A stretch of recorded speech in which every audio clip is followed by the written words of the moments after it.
बुद्ध ने यौन इच्छा पे कैसे काबू पाया? बुद्ध धर्म के अनुसार ऊपर दिए गए पुस्तक के बारे में कोई प्रत्यक्ष कथन नहीं है, लेकिन गौतम बुद्ध ने कामयुक्त सुख और उस पर विजय पाने के बारे में कहा है कि मुझे उम्मीद है कि वह कथन ऊपर दिए गए पर्स के लिए सहायक होंगे। और भिक्षु भौतिक रूप के मामले में संतुष्टि क्या है? मान लीजिए कि कुलीन वर्ग या ब्राह्मण वर्ग या गृहस्थ वंश की कोई लड़की 15वें या 16वें वर्ष में है। ना तो बहुत लंबी है और ना ही बहुत छोटी, ना बहुत पतली है और ना ही बहुत मोटी, ना बहुत काली है और ना ही बहुत गोरी। क्या तब उसकी सुंदरता और मौनता अपने चरम पर है? हाँ आदरणीय महोदय, अब उस सौंदर्य और मनोहरता में आरक्षित होकर जो सुख और आनंद उत्पन्न होता है वही भौतिक रूप के मामले में तृप्त है। और बिच्छू भौतिक रूप के मामले में क्या खतरा है? बाद में कोई उसी महिला को यहाँ से 80, 90 या 100 साल की उम्र में देख सकता है, बूढ़ी छत के विकेट की तरह टेढ़ी धोड़ी छड़ी के सहारे लड़खड़ाती कमजोर। उसका जवानी चली गई, उसके दांत टूट गए, सफेद बाल, कम बाल, गंजा चुकंदर, अंध। बिच्छू, तुम क्या सोचते हो? क्या उसकी पुरानी सुंदरता और मनोहरता गायब हो गई और खतरा समाप्त हो गया? बिच्छू, फिर कोई उसी महिला के पीड़ित पीड़ित और गंभीर रूप से बीमार देख सकता है, जो अपने ही मलमूत्र में लेटी हुई है, जिसे कुछ लोग उठा रहे हैं और कुछ लोग नीचे रख रहे हैं। बिच्छू, आप क्या सोचते हैं? क्या उसकी पूर्व सुंदरता और मनोहरता गायब हो गई? खतरा सब स्पष्ट हो गया है। हाँ आदरणीय महोदय, बिच्छू भौतिक रूप के मामले में यह एक खतरा है।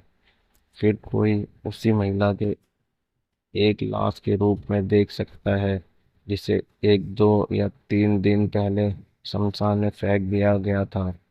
वह फूली हुई, लाल और रिश्ती हुई थी। बिच्छू, आप क्या सोचते हो? क्या उसकी पूर्व सुंदरता और मनोहरता गायब हो गई है और खतरा स्पष्ट हो गया है? हाँ आदरणीय महोदय, बिच्छू भौतिक रूप के मामले में यह एक खतरा है। फिर कोई उसी महिला के शव के रूप में देख सकता है, जिसके एक शव गृह में फेंक दिया गया है, जिसे कौवे, बाज, गिद्ध, कुत्ते, सियार प्रकार के कीड़े खा रहे हैं। एक मानसिक कंकाल या मांस और खून के लथपथ नसों से बंधा हुआ एक मानसिक कंकाल, जो खून से सना हुआ है, नसों से बंधा हुआ है, सभी दिशाओं में बिखरी हुई हड्डियां। यह एक हाथ की हड्डी, वह एक पैर की हड्डी, यह एक जांघ की हड्डी, वह एक पसली की हड्डी, यह एक कूल्हे की हड्डी, वह एक रीढ़ की हड्डी। यह खोपड़ी हड्डियों से सफेद हो गई है। सीपियों का रंग, हड्डियों का ढेर, एक एक साल से भी ज्यादा पुराना, सड़ी हुई, चूर चूर हो गई है। बिच्छुआ, आप क्या सोचते हैं? क्या उसकी पूर्व सुंदरता और मनोहरता गायब हो गई है? अब खतरा स्पष्ट हो गया है। हाँ आदरणीय महोदय, बिच्छुओं भौतिक रूप के मामले में यह एक खतरा है। और बिच्छू भावनाओं के मामले में यह क्या खतरा है? भावनाओं अस्थायी और दुखदाई है और परिवर्तनशील है। भावनाओं के मामले में यही खतरा है। और बिच्छू भावनाओं के मामले में पलायन क्या है? इच्छा और वासना को हटाना है। भावनाओं के लिए इच्छा वासनाओं का प्रतीक करना है। भावनाओं के मामले में यही पालन है। जो सन्यासी और ब्राह्मण यह नहीं समझते कि वास्तव में तृतीय ही तृतीय है, संकट ही संकट है तथा पालन ही कल्याण है। वह या तो स्वयं ही भावनाओं को पूरी तरह समझ ले, या किसी दूसरे को ऐसा उपदेश दे कि वह भावनाओं को पूरी तरह समझ सके। यह संभव है, जो सन्यासी ब्राह्मणों भावनाओं के मामले में तृतीय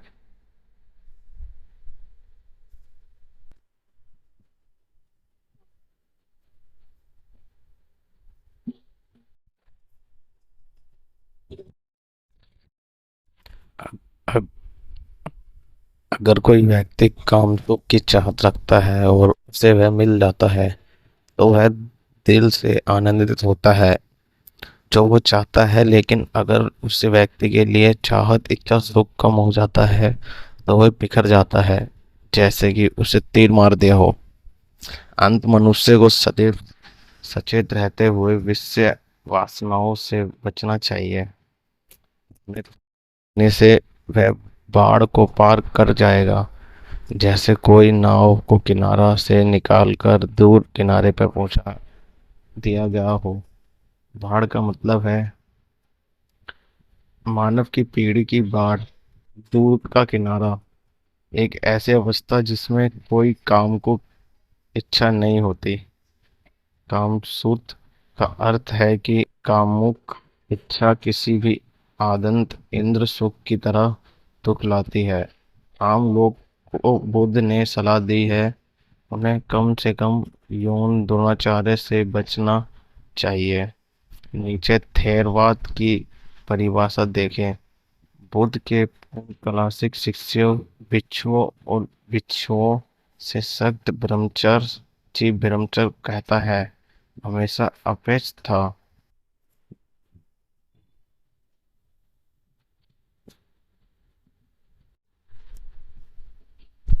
कुछ तिब्बती अधिकारियों के अनुसार बुद्ध की प्राप्ति के लिए यौन योग का शारीरिक अभ्यास उच्चतम स्तर पर आवश्यक है।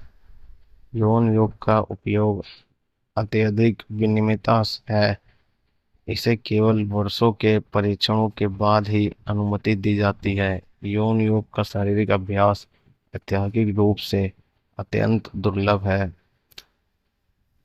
तिब्बतियों का एक बड़ा हिस्सा मानता है कि तांत्रिक सेक्स का एकमात्र उचित अभ्यास रूपक है, न कि शारीरिक रूप से अनुष्ठानों में और ध्यान संबंधित दृश्यावलोकन के दौरान। तिब्बती बुद्ध धर्म के प्रमुख गेलुग संप्रदाय का मानना है कि वास्तविक शारीरिक अभ्यास के रूप में यौन योग एक जीवन काल में बुद्धत्व प्राप्त करने का एकमात्र तरीका है। संप्रदाय के संप्रदाय ने परंपराओं के अनुसार इस अभ्यास में भाग नहीं लिया, बल्कि मृत्यु के क्षण में पूर्ण ज्ञान प्राप्त किया, जो इस स्कूल के अनुसार यौन योग के बिना सबसे निकटतम संभव है। स्कूल ने यह भी सिखाया कि वह केवल सबसे कुलीन चिकित्साओं के लिए उपयुक्त है जिन्होंने सीधे सुन्नियत का एहसास किया था और जिनके पास असामान्य रूप से मजबूत करुण थी। तिब्बत में अगला सबसे बड़ा स्कूल नियम मानता है कि एक जीवन काल में बुद्ध प्राप्त करने के लिए यह आवश्यक है। गोकुल संप्रदाय के 14वें दलाई लामा का मानना है कि अभ्यास केवल एक दृश्य के रूप में किया